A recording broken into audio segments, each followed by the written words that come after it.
What if the exact same technology making your daily life so much easier is also making you much easier to track? Welcome. Today we're diving straight into a truly eye-opening explainer by Niambi Manuel that tackles a pretty chilling question. Are we quietly building a surveillance state without even realizing it? Look, we all absolutely love the convenience of modern tech. Writing faster, shopping with a click, banking from the couch. It feels like magic, right? But it brings up a really critical trade-off. What are we actually giving up in return for all this digital convenience? And that brings us to this central tension.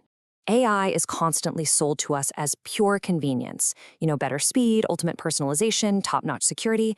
But beneath all that glossy promise, the reality is that these systems are collecting and connecting our behavior. It's all about tracking, scoring, pricing, and ultimately exerting this invisible control over our everyday decisions. Section 1. The Invisible Web. Now, when you hear the phrase surveillance state, you probably immediately picture government spies or some massive national security agency watching from a dark room. But as this explainer points out, the modern surveillance state is fundamentally different. It's an interconnected web built by private companies. We're talking about your apps, your banks, and data brokers, all using algorithms to combine massive amounts of data just to judge and control your access to everyday things. So surveillance today isn't just about someone physically watching you. It's essentially a massive mathematical equation. It is a system of scoring, pricing, and access control. It sorts you into categories, adjusts prices based on your profile, and uses algorithms to literally decide what you qualify for, whether that's an apartment, a loan, or a job. Section 2. Building your data profile. Think about how your everyday small actions create a permanent digital profile. Just unlocking your phone gives away your location, your habits, even your medical visits. Swiping a debit card, that reveals your income and debt stress. Even the software you use at work is tracking your productivity and messages. It's not just random scattered data. All these points are combined to shape exactly what opportunities you get in life. Section 3. Real-world AI consequences. 14. Now, that might sound like a small number, but this is staggering. The ACLU reported that at least 14 real people were known to have been wrongfully arrested entirely due to errors in police facial recognition technology. AI makes surveillance faster and broader, but when these massive systems make mistakes, they ruin lives. And the scary part? An AI system can be completely wrong, but act with total confidence. And this goes way beyond policing. It directly affects your wallet. When banking data gets analyzed by AI, a simple automated glitch can literally cut a working person off from their own money. A false fraud flag can mean a frozen account, missing rent, or not having cash for groceries. If you're living paycheck to paycheck, an algorithm making a mistake isn't just annoying, it's an absolute disaster. Financial tracking is a classic double-edged sword. Yes, fraud monitoring legitimately blocks theft, and identity verification stops scams, which is genuinely helpful. But the risk is huge. Credit and risk scoring can easily reinforce historical biases, and these automated systems can completely lock you out of your life when they fail. And let's be real, you can't exactly argue with an algorithm. Section 4. The hidden data brokers. Just 9%.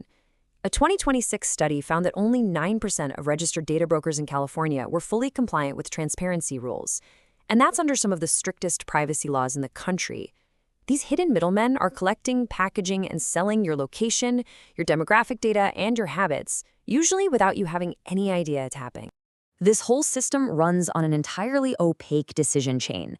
Data gets collected, AI analyzes it, it spits out a score, an automated decision is made, and then bam, real-world impact. Most of us never see steps 1 through 4. We never see the data or the score. We just experience the sudden, jarring impact of being denied for something we need. Section 5. The Class Privacy Divide. Check this out. Gartner estimated that a staggering 71% of employees are digitally monitored. Surveillance is turning everyday jobs into high-pressure monitoring zones. Imagine dealing with a family emergency and your employer's software is just coldly judging your productivity based entirely on your keystrokes and how much you're moving your mouse. And this is where we see a massive class divide. Privacy is rapidly becoming a luxury good. The top 1%, they can literally buy privacy. They hire lawyers, opt out of tracking, and use private banking. But the 99% are trapped. Everyday people depend on these monitored jobs, housing portals, and payment apps just to survive. We simply don't have the luxury of opting out. And here's where it gets really wild: surveillance pricing. This is when companies use your digital footprint to charge you a higher rate for something simply because your hidden data suggests you're desperate or maybe just less likely to comparison shop. Imagine being charged more for a loan or groceries just because of your browsing history.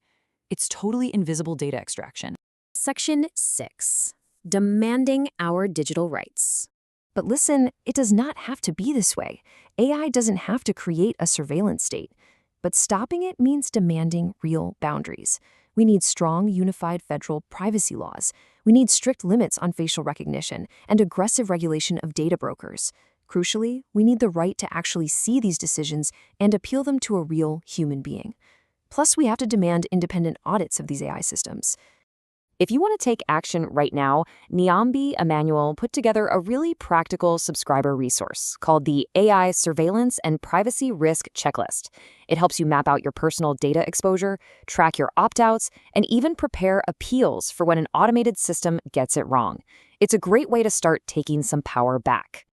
Because when you really get down to it, protecting our data isn't just about hiding secrets. As the explainer so perfectly puts it, privacy is not a luxury. It is part of freedom. Without limits, AI can quietly reshape everyday life. So as you go about your day, unlocking your phone, swiping your card, logging into work, stay informed, stay aware, and keep asking who really benefits when the technology you use watches you back. Thanks for joining us for this explainer. We'll see you next time.